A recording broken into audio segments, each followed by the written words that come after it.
wait, hold on, we can't do this. He said, and then everyone, because the Democrats can't make up their mind, then everyone is just forced to eat shit. And that's pretty much where we're at with this big, beautiful bill. We're seeing the rich get pampered, and we're seeing the poor get hammered. And that's the Republicans' way and always has been. And now that Donald Trump is in with his billionaire cabinet, it's going to continue to be more of the same. So we're going to watch a clip here, and we're going to read an article from MidasNews.com. And I truly do appreciate all of you for coming along on this crazy roller coaster of a ride with me. We've crossed over 700,000 subscribers, and we're headed toward 800. So if you like this kind of content, be sure and hit that subscribe button. I also want to remind everybody that my new album called Fab, which stands for Fuck a Bunch of Billionaires, just dropped on Bandcamp and is now available for download. So the link is in the description of this video. But let's go over here to Midas News because we're going to talk about this big, beautiful peanut butter sandwich, shit sandwich that the Republicans are trying to serve up. So Republicans passed bill gutting Medicare and Medicaid in the middle of the night vote. House Democrats pushed back by introducing over 500 amendments in a 24-hour committee fight. Let's watch really quickly here this clip of Ben Meiselas interviewing Hakeem Jeffries, and then we will read the rest of this article. Do Republicans even know all of the things that are in their own bill? I've been seeing a lot of discussions where they seem to even be surprised. Oh, wait a minute, we're doing the tanning bed tax relief while taking out the hospital beds. Well, you could, and then the Democrats were prepared. We said, "Yep, here it is, page 901, line 3," and they'd be like, "Oh, we'll have to get back to you." And we'd like, "Get back to you? We're about to vote on this thing. What do you mean, get back to us?" Right, it's incredible. This is a bill that's more than 1,000 pages long. We've been combing every single aspect of this bill. They're trying to jam it down the throats of the American people in the dead of night. But we're not going to let them get away with it. We're going to expose each and every toxic aspect of this bill. As you pointed out, Ben, the notion that they are going to try to benefit those who use tanning beds, but rip away hospital beds from people all across this country, including in rural America, says it all, which is why this bill needs to be defeated. Honestly, I always thought Trump was spray tanned. I didn't think he actually laid in the tanning bed, but I'm not one bit surprised that they would worry more about people in tanning beds than hospital beds. That should probably be the new t-shirt that they make for the MAGA movement. But let's go ahead and read this article here. House Republicans passed a federal budget bill by a vote of 215 to 214 early Thursday morning that includes massive cuts for Medicare and Medicaid in order to extend tax breaks to billionaires. The vote comes after Democrats forced delays for more than 24 hours with amendments and procedure challenges in what may be the closest thing possible to a filibuster in the House. Two Republicans, I'm kind of shocked at this one, Thomas Massie and Warren Davidson voted against the bill, and Freedom Caucus Chair Andy Harris voted present. All Democrats voted against. The budget bill, H.R. 1, known as One Big Beautiful Bill based on Trump speak, drastically cuts funding for public services, including Medicare, Medicaid, and food assistance programs, while extending tax cuts for billionaires in one of the biggest transfers of wealth in American history, from the most vulnerable in this nation to the most wealthy. Republicans had scheduled a Rules Committee hearing for 1 a.m. Eastern Time Wednesday, when no one was watching, to advance the bill to the floor. House Democrats, starting with leader Hakeem Jeffries, lined up for hours, starting at 1 a.m. to introduce over 500 amendments to the bill during a 5-minute speech each, causing the Rules Committee hearing to go on and on through the day and into the next night. When the bill finally made it out of the committee and went to the House floor, Democrats continued to delay by introducing procedure challenges to the rules. Rules on the bill finally passed the House at 2:30 a.m. Eastern Time Thursday, with the floor debate on the bill finally beginning at 3 a.m. over one full day after Rules Committee gavelled in. So Democrats have given Republicans more than 500 opportunities to protect working class Americans, and Republicans have sided with the billionaires each time, the DNC chair Ken Martin said in a statement. He also said, despite fully knowing the devastating consequences, Republicans are jamming through a budget that puts struggling Americans last and the most callous elites first. Voters will remember this betrayal. Now, according to the nonpartisan Congressional Budget Office, the bill would drastically cut federal spending on programs from the bottom 10% of Americans while increasing federal benefits to the top 10%, all while exploding the federal deficit, get this folks, by $3.8 trillion. The agency estimates that in general, resources would decrease for households in the lowest tenth of income distribution, whereas resources would increase for households in the highest decline, the CBO reads. The CBO also stated that the bill would trigger $500 billion in automatic cuts to Medicare and to statutory Pay-As-You-Go Act. So Pennsylvania Democrat Brendan Boyle said the Republican budget bill is one of the most expensive and dangerous bills Congress has seen in decades. The nonpartisan CBO makes it clear the deficit will explode so badly it will trigger automatic cuts, including over $500 billion from Medicare. Now, according to the CBO, effects of the bill include, now get a load of this, an increase in the federal deficit of $3.8 trillion, attributable to tax changes, including extending provisions of the 2017 Tax Act, $698 billion less in federal subsidies from changes to the Medicaid program, $267 billion less in federal spending for SNAP, $64 billion less spending on net for all other purposes. That includes increases in outlays of defense, immigration enforcement, and homeland security. Those are offset by reductions in federal pensions, receipts from spectrum auctions, and changes in receipts and outlays associated with changes to emissions regulation. $78 billion in additional state spending on net, accounting for changes in state contributions to SNAP and Medicaid, and for state tax and spending policies necessary to finance additional spending. The bill also contains multiple extremist MAGA policies, including increasing ICE spending funding to nearly $80 billion. $351 billion in cuts to student aid, including ending Biden's student debt forgiveness program and making it harder to qualify for Pell Grants, greenlighting fossil fuel extraction on public lands, dismantling protections of federal workers and independent oversight agencies, killing green energy funding from the Inflation Reduction Act, and adding a new tax on EVs, limiting judges' authority, to make it easier for Congress to sabotage future regulations. Several Republicans in the Senate have stated the bill is dead on arrival because of the tax burden that it forces on the states. So yeah, folks, that is what Republicans would refer to as a big, beautiful bill. That's them putting the turd between the bread and trying to tell you that it's a peanut butter sandwich. That's exactly what this is. And to all the Republicans who are now suddenly, in favor of gutting Medicaid and Medicare, do y'all remember when Joe Biden pointed this out to them and they heckled him and said, no, we're not out to do that? Do y'all remember this? All of you at home should know what those plans are. Instead of making the wealthy pay their fair share, some Republicans want Medicare and Social Security to sunset. I'm not saying it's a majority. Let me give you, anybody who doubts it, contact my office.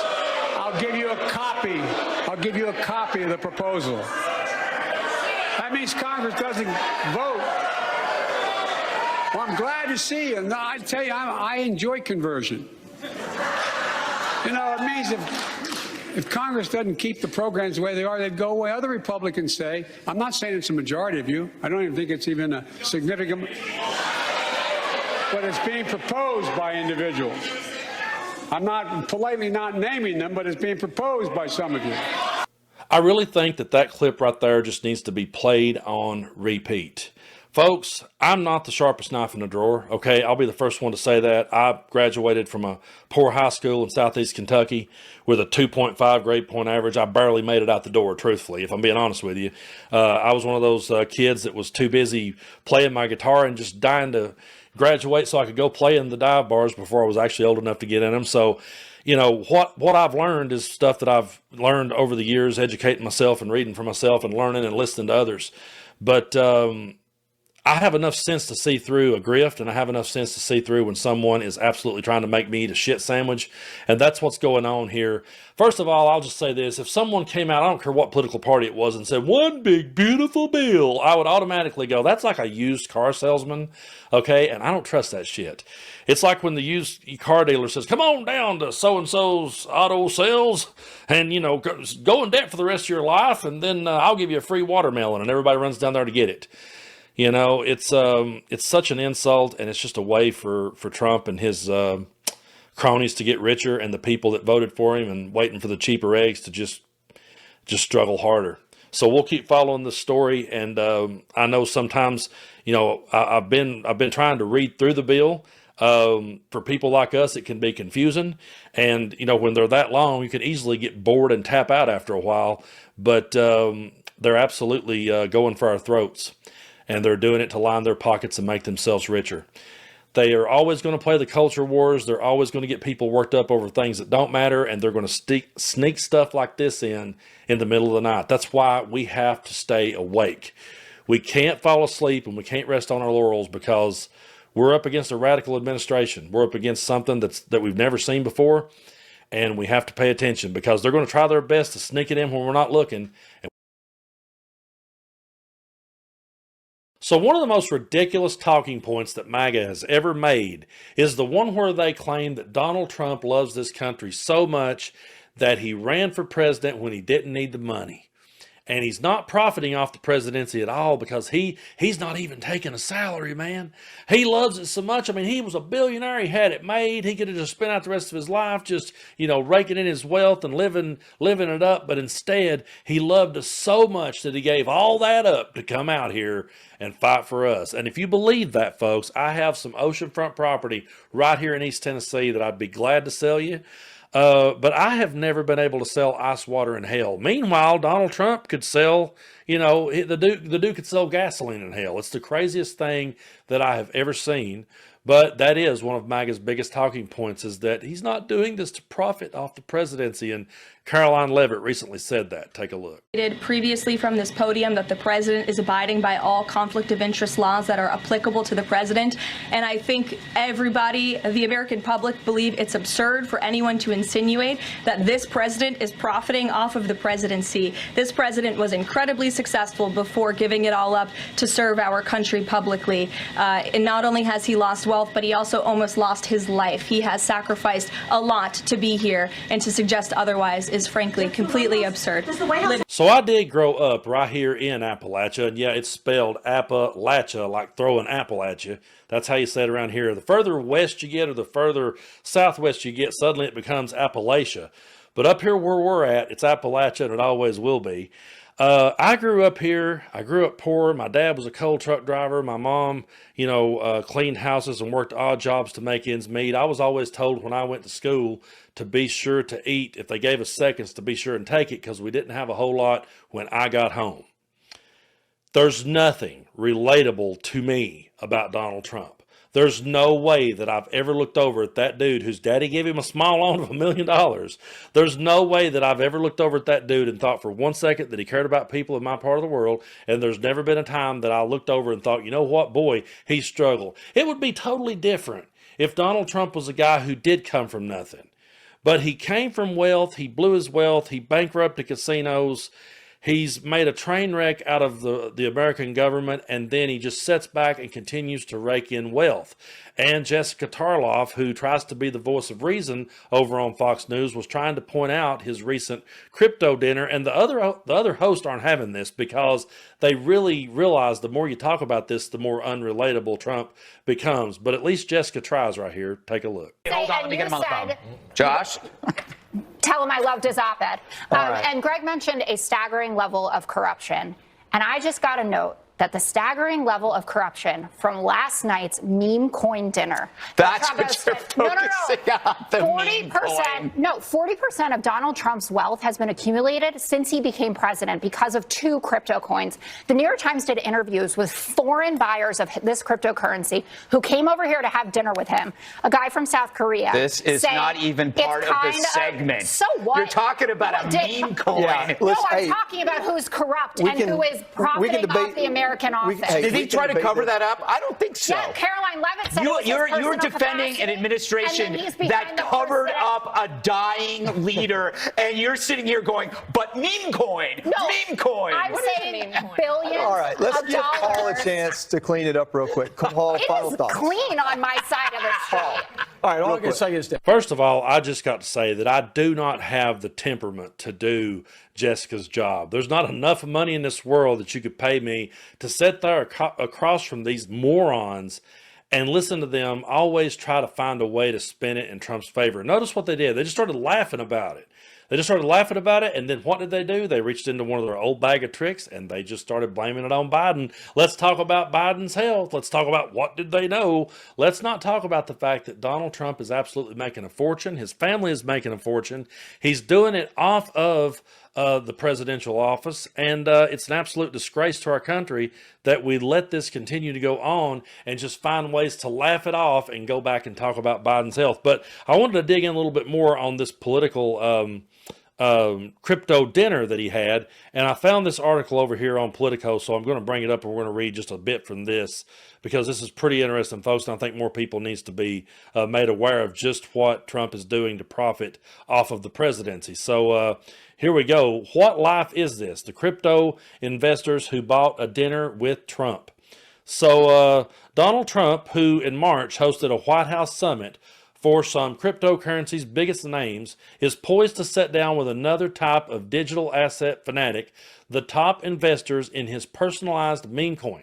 Among his guests, a crypto billionaire who was sued by the Securities and Exchange Commission, a former online Joker player turned crypto entrepreneur, a software engineer who converts most of his paychecks into Bitcoin, and a cybersecurity expert who conceals his face in public. So, out of all the people that I grew up with here in Appalachia, I don't know anyone that is even close to being one of those people, okay? So again, the guy's not relatable. But let's keep reading here. So more than 200 global investors in Trump's meme coin, a collectible token with no underlying value, are expected to arrive Thursday at the President's Golf Club in Virginia after scoring invitations to an exclusive dinner with Trump himself.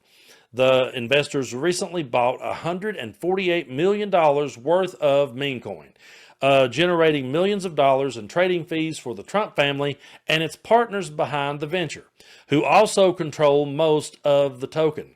The top 25 buyers, including crypto mogul Justin Sun and a Singapore-based startup called MemeCore, will get the chance to meet with Trump beforehand at a private reception.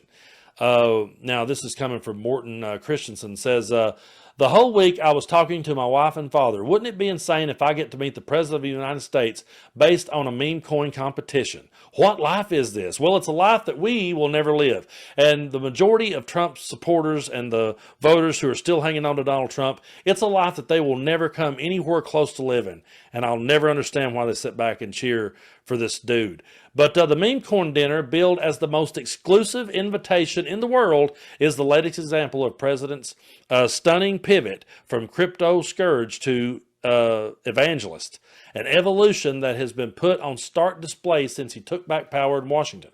But the gathering has set off an uproar among Democrats, ethics experts, and even a few Republicans already alarmed by Trump's family's lucrative and growing ties to digital asset businesses, many of whom contributed millions of dollars to Republicans in the 2024 election. Concerned about the blurring lines between Trump the president and Trump the businessman, many critics say the event is a pay-to-play scheme. Investors say they had to buy piles of Trump coin during a 2.5-week window to win an invite, sending the price higher and generating a bonanza of trading fees for the Trump family and his partners. Democrats want to ban presidents from offering meme coins in the future, with the House Financial Services Committee's top Democrats, Maxine Waters of Florida, set to roll out her own proposal on Thursday. A number of lawsuits, including Senators Chris Murphy of Connecticut and Elizabeth Warren of Massachusetts, will call on Trump to release the list of attendees, and several of the group's critics, led by progressive watchdog Public Citizen, are planning to protest the dinner outside. So, yeah, folks, anyone that thinks that Donald Trump doesn't profit off of the presidency and that he's just doing this because he loves his country so much, again, if you will buy that, I've got plenty of oceanfront property here for you to buy in Tennessee. It's absolutely insane that you would think that a man who has been grifting his entire career would somehow or another just stop grifting now because he loves America. I'm not buying it, and I'm never going to buy it, and I'm never going to look over at Donald Trump and see him relatable. The only thing that Donald Trump has in common with a lot of the people who vote for him is the hatred that he spews out, and they love him for that. He empowers them to be hateful, but he doesn't empower them to ever get close to his wealth or get close to having a chance in this world the way that he did. This great, big, beautiful bill is making people like Trump's life easier, and it's going to make his own followers' lives much harder. And they're rolling with this. They're just absolutely rolling with this. And I will never, for the life of me, understand how they can't see through the grift. Oh, man, he don't make no money off the presidency, man. He gives up his salary. The same people saying this are the same people who bought the Bibles. The same people who bought the t-shirts with the picture of the mugshot that said never surrender as he surrendered. The same people who bought sneakers. The same people who bought all the ridiculous digital trading cards. And we could sit here and go on and on and on at all of the stuff this guy has sold. So he's just not relatable to me. He's an insult to all of our intelligence. And it's been, a hell of a ride sitting here day in and day out calling him out. And you see the headlines and you say to yourself, is this satire? And then you dig in and you realize, no, it's real life. It's not Idiocracy, but we're definitely living in the prequel of Idiocracy. It's playing out right now. But folks, I truly do appreciate you for sticking around here on the channel. We're headed toward 800,000 subscribers, and I do believe